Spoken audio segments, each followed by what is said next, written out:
पन्नू आकल अॻूणे सूबाई वज़ीर IPS 22 जे उम्मीदवार जाम इकरामुल्ला ख़ान धारी जो जी इलेक्शन मुहिम जे सिलसिले में अॻूणो काउंसलर ऐं सीनियर नायब सदर मलक इत्तिहाद पन्नू आकिल शाहनवाज़ मलक जी तरफ़ां मलक हाल ग़रीबाबाद में कॉर्नर गॾिजाणी मुनक़द कई वई। PP उम्मीदवार जाम इकरामुल्ला ख़ान धारी जो जी पहुचण ते गुलनि जी वर्खा सां शानदार इस्तक़बाल कयो वियो।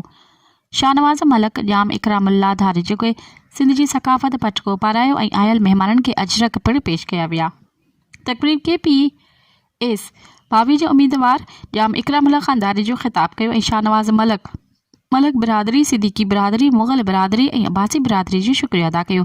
सभिनी बिरादरियुनि तरफ़ां 8 फ़रवरी तीर ते ठपो हणी PP उम्मीदवार खे कामयाब करण जो वचन कयो। कॉर्नर गॾिजाणी में PP तालका सदर पन्नू आकिल, मियां अब्दुल कवी, इंटर एक्स चेयरमैन शबीर अहमद शेख, शहर जे मुअज़्ज़िज़नि, शख़्सियतुनि, पार्टी अॻवाननि, वर्करनि ऐं अवाम वॾी तादाद में शिरकत कई। मज़ीद ख़बरनि ऐं तफ़सीलात लाइ विज़िट कयो असांजी वेबसाइट www.awamiNewsHD.com ऐं ॾिसंदा रहो अवामी न्यूज़ HD।